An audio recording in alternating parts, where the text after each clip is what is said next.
Troubling times are ahead for Europe's largest economy, a shock to the third largest economy in the world.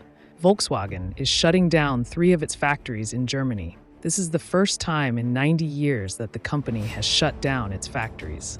But this is not an isolated case in German business. There is political instability in Germany. German Chancellor Olaf Scholz was voted out of parliament. After that, Scholz's government officially fell. There were supposed to be snap elections, but the election commission stated that they did not have enough paper to print the ballots. So elections will be held in Germany in February, and the political situation will be paralyzed. The collapse of the German government was due to rising tensions within Olaf Scholz's 3-party coalition regarding the country's economic crisis. Last month, Chancellor Scholz dismissed his finance minister, Christian Lindner. Along with this, social tensions are also rising in Germany. On December 20th, thousands of people were shopping in a local Christmas market 150 kilometers away from Berlin when a former Saudi national, Talib al-Abdul Mohsen, who is a mine doctor, shot his SUV at innocent people. 5 people died and 200 others were injured. After this attack, a new debate has started on immigration in liberal countries like Germany. Today, Germany is facing a combination of social, political, and economic crises. But how did this situation arise in such an economic powerhouse? How did Germany, once leading Europe with political stability and economic growth, end up in such a situation? What is the reason behind Germany's economic downfall?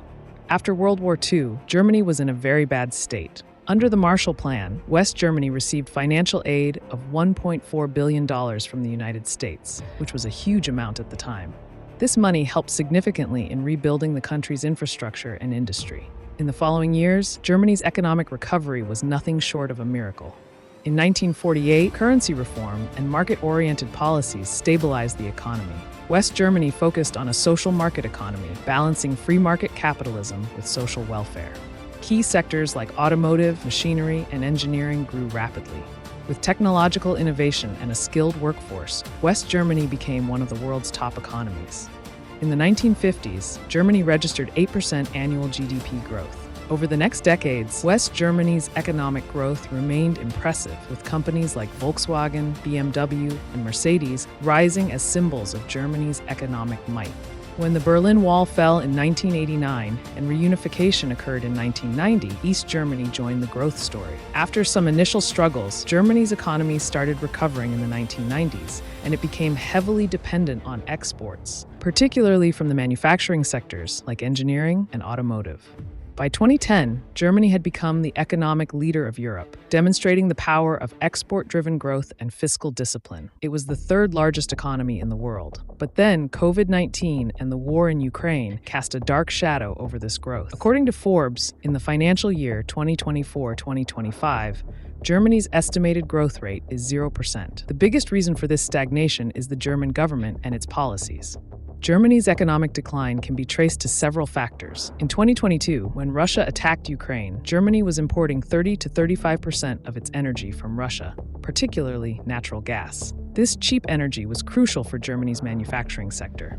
But after the war, when Germany and other European countries imposed sanctions on Russia, Russia retaliated by cutting off gas supplies. As a result, Germany was forced to seek alternative energy sources, causing energy prices to increase by 40%.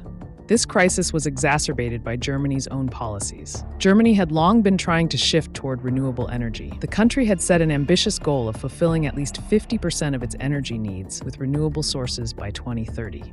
Nuclear energy was seen as a key component of this energy transition. Germany had been attempting to phase out nuclear energy for years, and after the Fukushima disaster in 2011, it fast-tracked this process, completely shutting down nuclear plants by 2022. However, as electric cars became more popular, Germany grew accustomed to cheap Russian gas imports, which were increasing each year while phasing out nuclear power. But after the war in Ukraine, when Russia cut off the supply, Germany found itself overly reliant on coal and gas for large-scale energy consumption.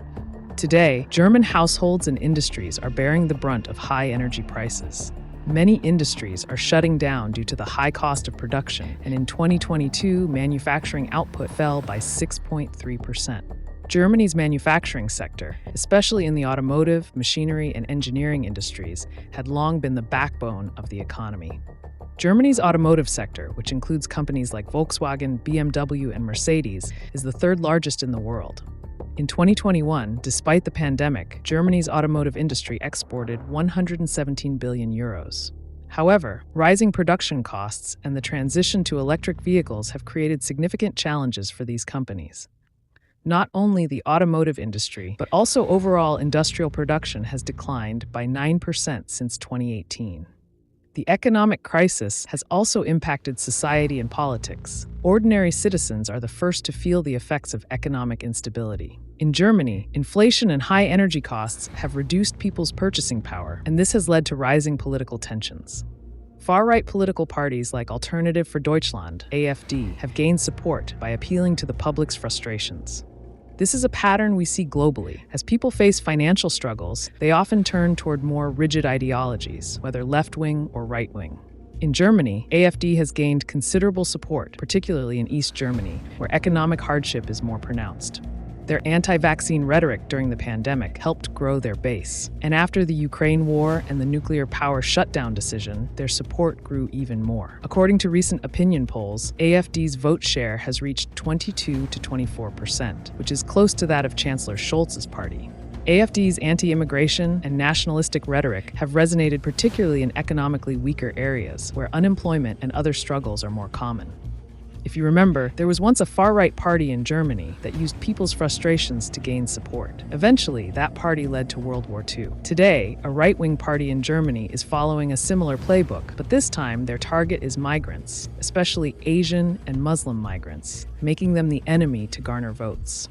Here's the video on ceasefire in Gaza. Click on the right to learn more, and click on the left to explore Trump's inauguration and America's future.